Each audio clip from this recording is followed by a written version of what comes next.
Hello everyone, welcome to my YouTube channel Shiksha Diksha. तो चलिए शुरू करते हैं अपनी आज की वीडियो। तो आज की जो वीडियो है बहुत इंपॉर्टेंट है, लेकिन वीडियो स्टार्ट करने से पहले मैं आपको बता दूं, देखिए अनअकैडमी की तरफ से आप लोगों के लिए रिवाइज़थॉन का बैच आया है।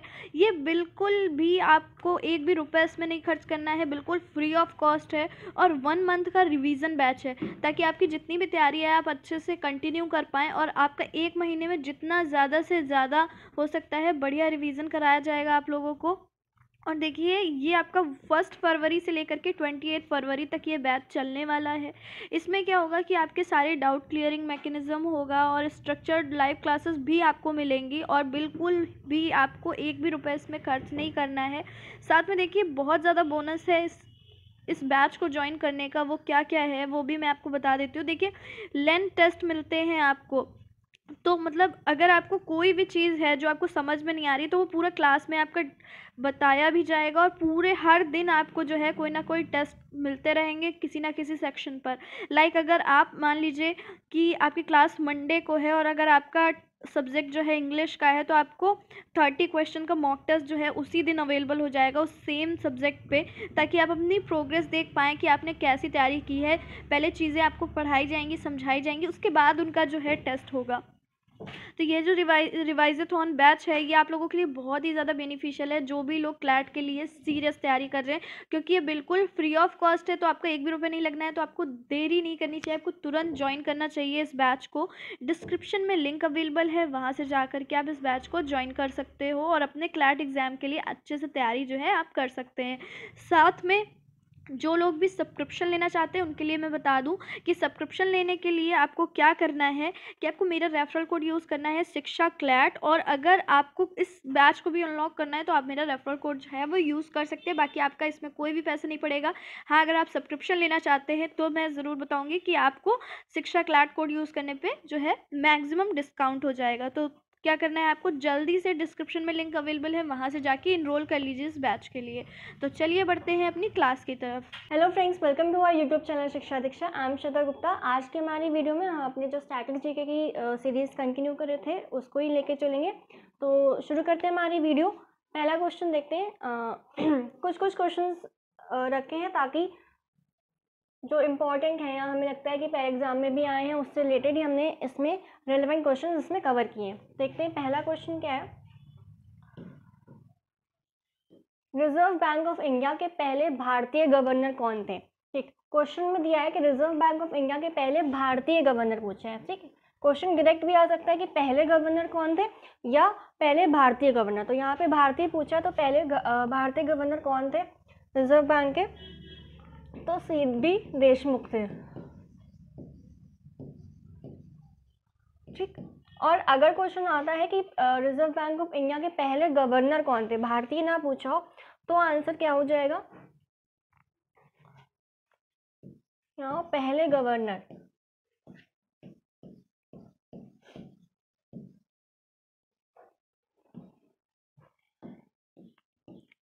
तो आंसर हो जाएगा ऑसबॉर्न स्मिथ।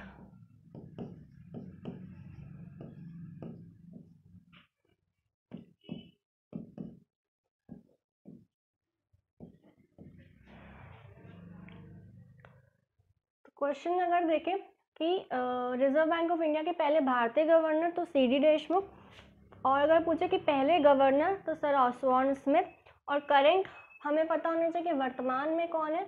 तो वर्तमान में कौन है गवर्नर? प्रेजेंट कौन है? शक्तिकांत दास। और ये किस क्रम के हैं? तो 25th 25वें क्रम के। ठीक, पहले भारतीय हो गए सी.डी. देशमुख, पहले गवर्नर हो गए सर ऑसबॉर्न स्मिथ, और प्रेजेंट गवर्नर हो गए शक्तिकांत दास, और ये किस क्रम के? तो 25th 25वें क्रम के। अगला क्वेश्चन देखते हैं। कौन से विटामिन पानी में घुलनशील है? मतलब कौन से विटामिन पानी में घुलनशील है, मतलब water soluble. Water soluble vitamin पूछा है, तो कौन से हो जाएंगे? विटामिन बी और विटामिन सी। ठीक, विटामिन बी और विटामिन सी वाटर सॉल्युबल यानी पानी में घुलनशील, और दूसरे कौन से और जो बाकी बचे हैं वो कौन से? फैट सॉल्युबल यानी वसा में घुलनशील। फैट सॉल्युबल कौन कौन से हो जाएंगे? विटामिन ए, डी, ई और के। ठीक, तो पानी में घुलनशील हो गया बी और सी, और फैट सॉल्युबल यानी वसा में घुलनशील कौन से हो गए? विटामिन ए, डी, ई और के। ठीक है, आगे देखते हैं। नेक्स्ट क्वेश्चन है, गांधी अरविंद समझौता किस वर्ष में हुआ था? ये क्वेश्चन, हाँ, यही पॉइंट हमारे प्रीवियस वीडियोस में भी आया था, सेम यहाँ पे है कि गांधी अरविंद जो समझौता है वो किस वर्ष में हुआ था, किस वर्ष हुआ था, कब हुआ था? तो कब हुआ था? 5 मार्च 1931। 5 मार्च 1931 1931 को हुआ था। और इसी दिन, इसी टाइम ही कांग्रेस को गोलमेज सम्मेलन में भाग लेने के लिए कहा गया था। जो गांधी अरविंद समझौता हुआ था गांधी जी और उस समय के वायसरॉय लॉर्ड अर्विन के बीच में 5 मार्च 1931 को, और इसी समय कांग्रेस को कहा गया था गोलमेज सम्मेलन में भाग लेने के लिए।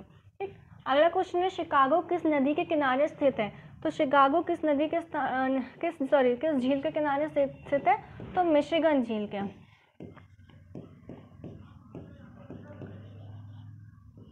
मिशिगन। ठीक, शिकागो किस झील के किनारे स्थित है? तो मिशिगन झील के किनारे। दूसरी चीज, शिकागो मांस की सबसे बड़ी मंडी नाम से जानते हैं। मांस की सबसे बड़ी मंडी। और शिकागो में ही स्वामी विवेकानंद जी ने यहाँ पर अपना धर्म सम्मेलन, यहाँ पे जो धर्म सम्मेलन था शिकागो में, स्वामी विवेकानंद जी यहाँ के धर्म सम्मेलन में गए थे। ठीक, शिकागो हमने पढ़ा है इसको हिस्ट्री में। तो ये हो गए कुछ क्वेश्चंस। पहला क्या देख लिया, एक बार रिवाइज कर लेते हैं। रिजर्व बैंक ऑफ इंडिया के पहले भारतीय गवर्नर कौन थे? तो सी.डी. देशमुख। पहले गवर्नर कौन थे? आसवान स्मिथ। और प्रेजेंट कौन है? शक्तिकांत दास 25 विक्रम के। कौन सा विटामिन पानी में घुलनशील है? तो विटामिन बी और सी। और जो अन्य बचे वो फैट सॉल्युबल यानी वसा में घुलनशील कौन कौन से? विटामिन ए, डी, ई और के। आगे, गांधी अरविंद समझौता किस वर्ष हुआ था या कब हुआ था? तो 5 मार्च 1931 में हुआ था। महात्मा गांधी, द्वितीय गोलमेज सम्मेलन के पूर्व महात्मा गांधी और उस समय के वायसरॉय लॉर्ड अर्विन के बीच इसी समय कांग्रेस को गोलमेज सम्मेलन में भाग लेने के लिए कहा गया था। फोर्थ क्वेश्चन था, शिकागो किस झील के किनारे स्थित है? तो मिशिगन के किनारे। शिकागो को हम और किस नाम से कैसे जानते हैं? तो मांस की सबसे बड़ी मंडी है। और दूसरी चीज, स्वामी विवेकानंद जी यहाँ पर धर्म सम्मेलन में गए थे। ठीक है, अगला फिफ्थ क्वेश्चन देखते हैं, धुआंधार जलप्रपात किस नदी पर स्थित है? तो ये धुआंधार जो जलप्रपात है वो नर्मदा नदी पर स्थित है। नर्मदा नदी पर। राष्ट्रपति के पास क्षमादान की शक्ति किस अनुच्छेद में? इंपॉर्टेंट है, आर्टिकल से रिलेटेड क्वेश्चंस हर बार आते हैं काफी। तो क्षमादान की शक्ति है वो किस अनुच्छेद में है? तो आर्टिकल 72 में।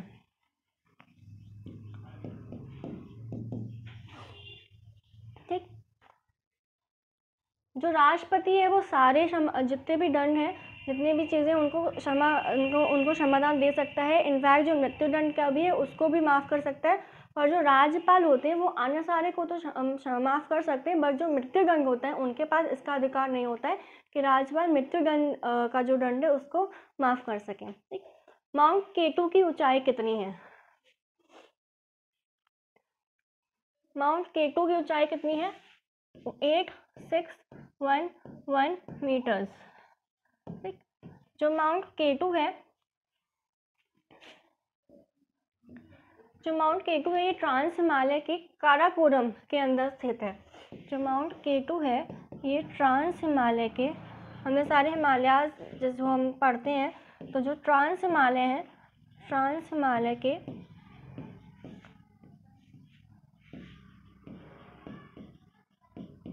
काराकोरम के अंदर है, किस के अंदर स्थित है। ठीक, इसकी हाइट कितनी है? ऊंचाई 8611 मीटर्स। और दूसरी चीज, इसको माउंट केटो को ही और किस नाम से जानते हैं, तो गॉडविन ऑस्टिन। Godwin Austen.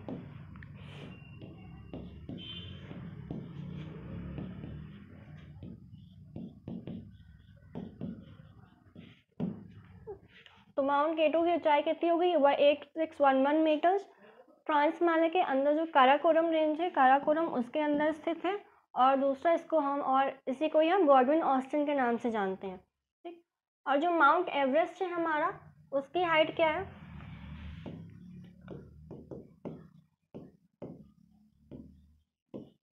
तो 8848 मीटर्स।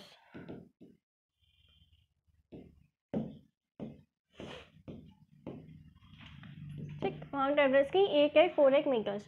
आगे बढ़ते हैं, संयुक्त राष्ट्र संघ का मुख्यालय कहाँ स्थित है। तो मुख्यालय के भी हमने प्रीवियस वीडियोस में काफ़ी क्वेश्चंस कवर किए थे अलग अलग तरीके में। तो जो संयुक्त राष्ट्र संघ है उसका मुख्यालय कहाँ स्थित है, न्यूयॉर्क में। ठीक, संयुक्त राष्ट्र संघ है उसका मुख्यालय कहाँ पर स्थित है, न्यूयॉर्क में। अब न्यूयॉर्क हेडक्वार्टर्स की बात आई है तो हम और भी अन्य जो हमने ऑलरेडी पहले कवर किए हैं उसको भी ब्रीफली देख लेते हैं। कौन कौन से, IMF और वर्ल्ड बैंक का कहाँ पे है, वॉशिंगटन DC।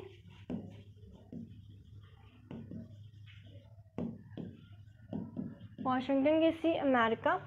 और दूसरा यूनेस्को हमने पढ़ा था, यूनेस्को का कहाँ पर है,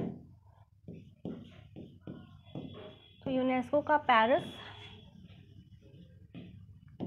और WTO और WHO मतलब वर्ल्ड ट्रेड ऑर्गेनाइजेशन और वर्ल्ड हेल्थ ऑर्गेनाइजेशन, इनका कहाँ पे, जनेवा स्विट्ज़रलैंड। ठीक, हमने एक क्वेश्चन में क्या क्या देख लिया। पहले तो जो क्वेश्चन ही था हमारा कि संयुक्त राष्ट्र संघ का मुख्यालय कहाँ स्थित है, तो न्यूयॉर्क में स्थित है, न्यूयॉर्क। उसके बाद अन्य जो इम्पोर्टेंट है फ्रीक्वेंटली पूछ लिए जाते हैं, तो IMF वर्ल्ड बैंक का वॉशिंगटन DC, WTO WHO यानी वर्ल्ड ट्रेड ऑर्गेनाइजेशन और वर्ल्ड हेल्थ ऑर्गेनाइजेशन का जेनेवा स्विट्ज़रलैंड और यूनेस्को का पेरिस। ठीक, आगे बढ़ते हैं, नेक्स्ट क्वेश्चन पे आते हैं। विश्व जनसंख्या दिवस कब मनाया जाता है। दिवस के बारे में जो क्वेश्चन इंपॉर्टेंट है ये भी फ्रीक्वेंटली पूछा जा चुका है, जाता ही रहता है एग्जाम्स में। तो जो विश्व जनसंख्या दिवस है वो कब मनाया जाता है, 11 जुलाई को, 11 जुलाई को विश्व जनसंख्या दिवस मनाया जाता है। और जो जनगणना है, जनसंख्या है, वो किस सूची का विषय है, क्वेश्चन डायरेक्ट आ जाता है 1 लाइन में, तो संघ सूची का विषय है। ठीक, यूनियन लिस्ट। आगे, भारतीय राष्ट्रीय कांग्रेस की स्थापना कब हुई, ये भी इम्पोर्टेंट क्वेश्चन है। भारतीय राष्ट्रीय कांग्रेस की स्थापना कब हुई, तो कब हुई थी भाई, 1885 में हुई थी, 1885 में। और किसके द्वारा हुई थी, मान लो पूछ लिया कि 1885 में राष्ट्रीय कांग्रेस की स्थापना किसके द्वारा की गई, तो किसके द्वारा हुई थी, A.O. ह्यूम के द्वारा। Congress was established on 1885 by A.O. Hume. ठीक, अगला है, लाल बहादुर शास्त्री के समाधि स्थल का क्या नाम है। मैंने आपको बताया था प्रीवियस वीडियो में कि उसमें डॉक्टर राजेंद्र प्रसाद के समाधि स्थल का क्वेश्चन था। तो मैंने आपको कहा था कि अगले और वीडियो में कुछ और जो इम्पोर्टेंट समाधि स्थल है वो भी कवर करेंगे। तो इसमें किसका पूछा है, लाल बहादुर शास्त्री का जो समाधि स्थल है उसका पूछा है, तो क्या हो जाएगा, विजय घाट।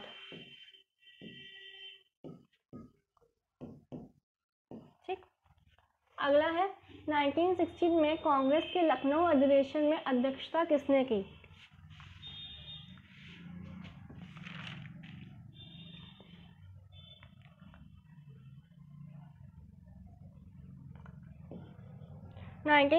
में कांग्रेस के लखनऊ अधिवेशन में अध्यक्षता किसने की थी, तो किसने की थी, अंबिका चरण मजूमदार।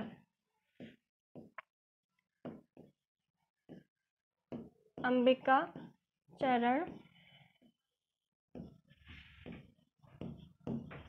मजूमदार ने जो कांग्रेस का लखनऊ अधिवेशन हुआ था, उसकी अध्यक्षता की थी। नेक्स्ट क्वेश्चन है, सर्वाधिक बजट किसके द्वारा प्रस्तुत किए गए। क्वेश्चन आ चुका है पहले भी, इम्पॉर्टेंट है कि सर्वाधिक बार जो बजट मतलब जो बजट प्रस्तुत किया जाता है वो सर्वाधिक बार किसके द्वारा किया गया है। तो किसके द्वारा किया गया है, मोरारजी देसाई द्वारा।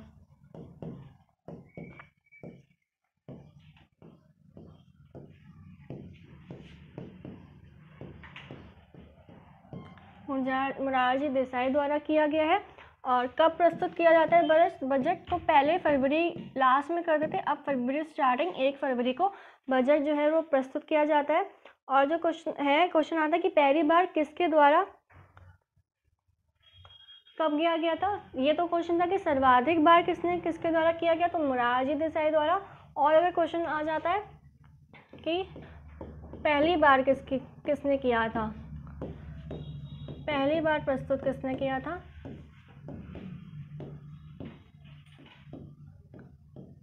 तो किसने किया था, षणमुखम शेट्टी ने। षणमुखम शेट्टी द्वारा पहली बार बजट जो है वो प्रस्तुत किया गया था। ठीक, अगला है एलपीजी में गंध किसके कारण होती है। सारे इंपॉर्टेंट क्वेश्चन है। एलपीजी में गंध किसके कारण होती है, तो जो एलपीजी हमारी गैस है, लिक्विफाइड पेट्रोलियम गैस, उसमें जो अडर आती है वो किसके द्वारा होती है, मिथाइल मरकैप्टन।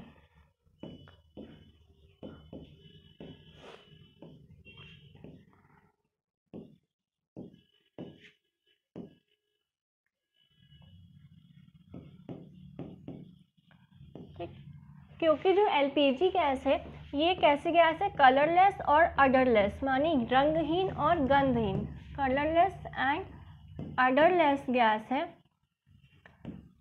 तो जब ये अगर कभी लीकेज होती है तो इसकी क्योंकि अडरलेस गैस है, तो जब कभी लीकेज होगी तो हमें इसकी महक नहीं पता चलेगी कि गैस लीक हो रही है। तो इसकी उसी का पता लगने की, इफ़ इन केस अगर गैस लीक होती है, लीकेज रहती है, तो मिथाइल मरकैप्टन मिलाया जाता है ताकि हमें पता चल जाए कि हाँ भाई गैस जो है लीक हो रही है, लीकेज है। और दूसरा क्वेश्चन इसी से आ जाता है कि एलपीजी में क्या होता है, मतलब कौन कौन सी चीज़ें होती हैं।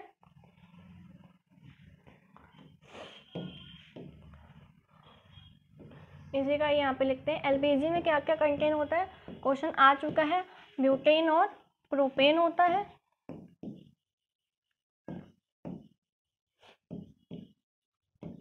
और क्योंकि एलपीजी की बात हुई है तो सीएनजी का देख ले। सीएनजी में क्या होता है, जैसे एलपीजी में ब्यूटेन और प्रोपेन होता है, तो सीएनजी में क्या, मीथेन।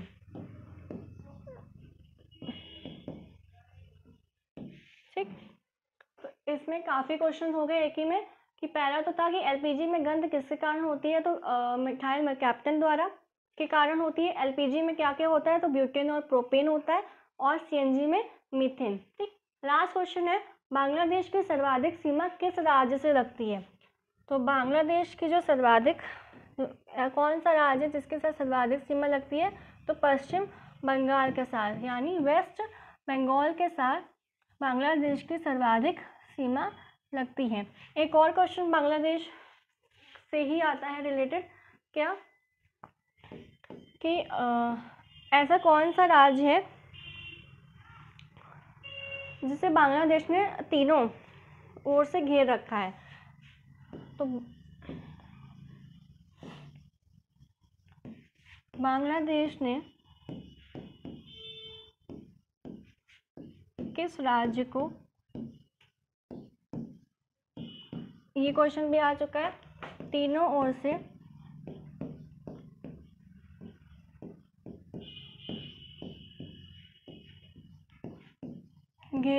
घेरा हुआ है।